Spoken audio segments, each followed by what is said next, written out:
Divine Pulse is the most mishandled ability in the Fire Emblem series. Its inconsistencies in the story of Three Houses raised several questions, and it's why I believe Divine Pulse was better off exclusive to gameplay. Let's explore that. I might ruffle some jammies here when I say this, but despite my love for this game, Byleth represented everything that I didn't like about Three Houses. Many of the things that bugged me about them was obviously Divine Pulse. This ability, granted by Sothis, enabled them to rewind time. It doesn't allow them to rewind too far though. Think of it as Whis' 3-minute time rewind in Dragon Ball Super, but less OP, or more OP if gazing through the lens of gameplay mechanics. But this already presents a problem. A minor one, sure, but it grows into a major consistency issue later on. I like the Whis example not only because of the similarities of the technique, but unlike Whis, Sothis' admission to the short interval is left vague. Is it a few minutes? Is it a few seconds? Who knows? The game never bothered to explain how Divine Pulse worked beyond the surface level. Using the gameplay's version of DP doesn't work because it contradicts the debut scene. If Sothis truly couldn't rewind time too far, then there is no conceivable way that Byleth can rewind all the way back to the beginning of a massive, grueling battle when it's near completion. Again, this is minor, but we'll come back to this point later. Let's get into the first major inconsistency with Divine Pulse. Jeralt. Jeralt's ascension to true knighthood is often criticized for Byleth's misuse of the pulse, mainly because nothing was stopping them from rewinding a second time. Now, in their defense, I believe this is where the gameplay mechanics and story version of pulse shouldn't intertwine. Sothis never posed the possibility of multiple rewinds in the narrative. Conversely, she also never established any sort of limitation or interval between each pulse, which makes their defense fall apart again. So it's really up in the air. When you introduce such a powerful ability like this in fiction, there shouldn't be any room for ambiguity with the magic system's rules. Its attributes and limitations need proper conveyance, so the reader, or in this case the player, wouldn't have to speculate more than they should. There's nothing to suggest that Byleth could have rewound time a second or third time with the story version of Pulse. To justify the lack of a second rewind, a plausible flaw with Pulse could have been that there was a certain cooldown period for the next pulse. By the time that cooldown timer hit 0, too much time would have passed and Byleth could no longer access that point in time to save Jeralt. But again, that's speculation. Sothis' paralogue ends with the buff to the Divine Pulse. In-game, that meant the maximum amount of rewinds doubled. But again, the dialogue remains vague on the specifics of the buff on the technical level. Just that, oh hey, you got stronger, you big dum-dum. But let's be real here. Whether or not they could have done a second rewind, this scene just makes them and Sothis look stupid. Why attack Monica when Byleth could have just rewind a few seconds earlier? They could have just yelled out to Jeralt and told him to watch out or something. Oh. Ah, shit. That's right. That required them to possess the ability to talk!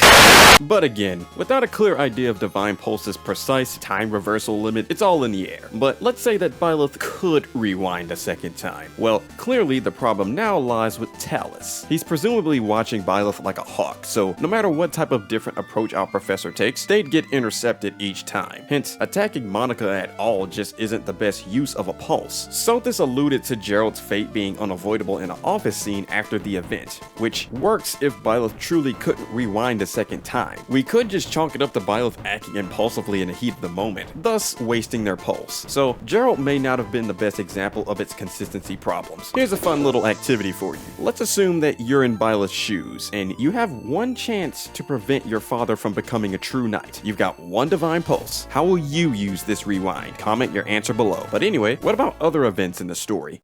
Rodrigue. In my Dimitri video I made about a month ago, I left it no secret that Rodrigue's death, while great as the breaking point moment in Dimitri's development, left a sour taste in my mouth. There was so much wrong with this scene, despite the good mixed in. Ignoring Rodrigue having ranged options to attack Fleisch instead of just becoming a meat shield because the plot demanded someone major to die, the biggest idiot in this scene is, you guessed it, Byleth. Hey, green-haired Link. This was a shocking and downright appalling sight, I know, but aren't you conveniently forgetting something? You know, with all your sparkly, Sothis-infused power at your disposal, isn't there one particular technique that you could have used to avert all of this tragedy? Yes, the goddamn Divine Pulse. What are you doing? I don't see Talus anywhere. And Fleisch went on a whole monologue, so you don't even need a pulse for how long she was relishing in vengeful triumph. You've got a 2-ranged weapon, man. Hell, the way these story cutscenes portray the Bone Whip extension, that shit's more like 10 range. The worst she could have done was just dodge after the pulse, and then you and Rodrigue could have coordinated your attacks to protect the injured Dimitri. You know, unless you wanted to rewind before he was first stabbed, subtracting all the guesswork. This is the risk of writing such a godlike magic ability. When placed into a story like this, where the stakes are high, and we're supposed to be witnesses to the cold unpredictability and the ruthlessness of war, having a rewind button in the character's back pocket sucks some of the tension out of the story. It's kind of like in, again, Dragon Ball Super, where Goku has a button to call the Omni King on demand, and this little Teletubby can just erase anything that exists. A billion times more broken and reliable than rewinding time, I know, but it's still an instant win plot device literally in the main character's pocket that the writers conveniently forgot about. Though maybe that's not a fair comparison, because unlike the dumb button, Divine Pulse was genuinely an interesting idea.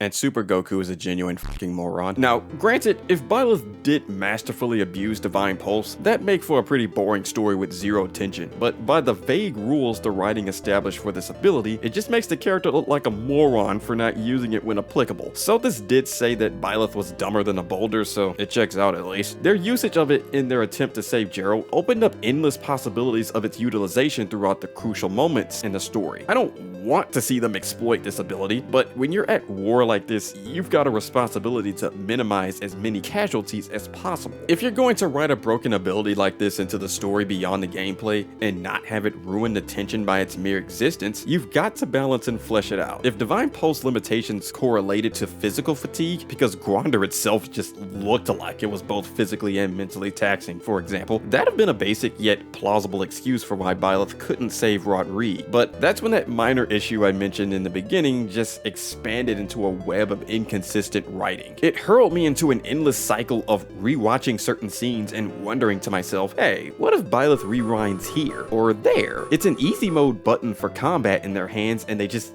don't use it.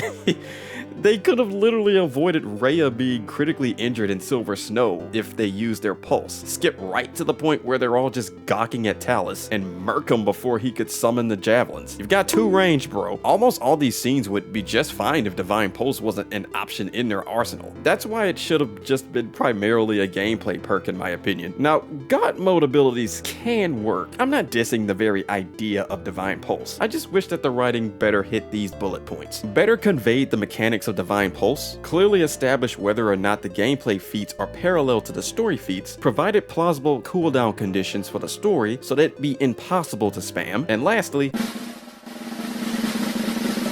and that's it really, I'm just messing with you. Humor me with a brief example. There's a book called Mistborn by Brandon Sanderson. Not only is the man a gigabrain for writing some of the most complex magic systems out there, but he handles overpowered abilities extremely well. The world of Mistborn has a magic system called allomancy, which relies on characters burning metals in exchange for supernatural abilities. Iron, steel, copper, you name it. Out of all the metals, there are certain god metals, and these things can grant the characters some absolutely insane abilities. One of which is a metal called Atom. Without confusing you with its technical description, I'll dumb it down to this. Atom allows the user to predict the future movements of their opponents. This allows the user obvious advantages in combat that I doubt I'd have to explain to you. The only conceivable way for someone to counter Atom was, 1. If another Allomancer burned Atom in response, it canceled the effects, and 2. Used other god metals in conjunction with Atom, enhancing its properties. But here's the real kicker. Atom was rare, and there was a shortage of it for 2 whole books, so there wasn't an abundance of the metal. The character strategically decided whether a situation was dire enough to warrant blowing through their limited supply, and with the risk of an enemy also having Atom on hand, it was always a gamble if this OP metal benefited them. Obviously, that's a lot more complicated than a simple ability to rewind time, but Divine Pulse could have taken a similar approach. They didn't need to info dump Pulse's abilities,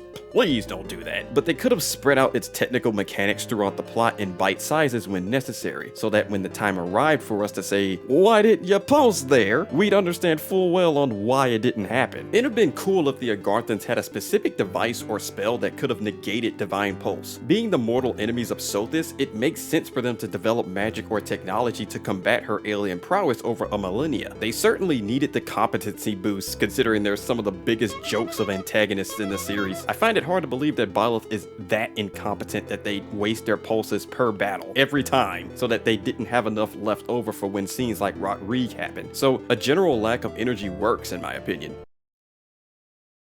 But yeah, I know that I've been a real negative Nancy throughout this video, and I'm sorry about that. Just know that it comes from a place of love. I adore Three Houses, but I just can't be too biased to turn a blind eye to what I believe are its flaws. I'm just one dude with an opinion though. If you feel differently about anything I said here, that's totally fine. If you need clarification on anything I said, I'm cool with elaborating further in the comments in a civil manner. Please leave a like if you enjoyed, as it greatly help out my channel's growth. I'm almost there to 1,000 subs. Check out this video about relatability in Fire Emblem and why I personally feel it's an important attribute to compelling storytelling. I'll see you there, and remember to stay chill, y'all.